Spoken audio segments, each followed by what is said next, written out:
પોરબંદર જિલ્લામાં પડેલા ભારે વરસાદને પગલે ખંભાળા તથા ફોદાળા ડેમ ઓવરફ્લો થયા છે. ડેમ ઓવરફ્લો થતાં આસપાસના 14 ગામને એલર્ટ કરવામાં આવ્યા છે. તેમજ ગ્રામજનોને નદીના પટમાં અવરજવર ન કરવા સૂચના આપવામાં આવી છે. પાણી પુરવઠા અધિકારી MS દામાએ જણાવ્યું કે જિલ્લામાં પડેલા ભારે વરસાદથી નાના ચેકડેમ અને નદી નાળા છલકાઈ રહ્યા છે.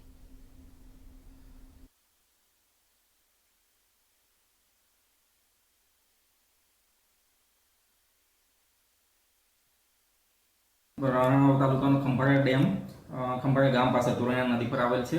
હાલ ડેમમાં પાણીની આવક વધતા સવારે 8:55 કલાકે ડેમ 100% ભરાઈ ગયેલ છે. ત્યારબાદ 9:20 કલાકે 0.20 મીટર ઓવરફ્લો થયેલ છે.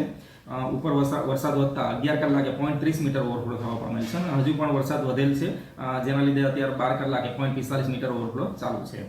હાલ ઇનફ્લો 681.72 ક્યુસેક ચાલુ છે અને એટલા પ્રમાણમાં આઉટફ્લો પણ ચાલુ છે. આ ડેમ ઓવરફ્લો થતાં 14 ગામોને અસર કરતા છે, જેમાં ખંભાળા, રામગઢ, પીપળિયા અને એના સહિતના સાજનવાડા, નેસ, લધાધાર, નેસ કુલ 14 ગામોને એલર્ટ આપવામાં આવે છે. ફોદાળા ડેમ ઓલરેડી ઓવરફ્લો હતો, જે આજે સવારે આવક વધતા સવારે 11 કલાકે 0.45 મીટર ઓવરફ્લો ચાલુ છે. ડેમ ઉપર હાલ 745 મિલીમીટર વરસાદ થયેલ છે. ઇનફ્લો 3570.72 ક્યુસેક ચાલુ છે ને એટલા જ પ્રમાણમાં આઉટફ્લો પણ ચાલુ છે. આ ડેમ ઓવરફ્લો થતાં કુલ 13 ગામોને એલર્ટ જાહેર કરવામાં આવે છે.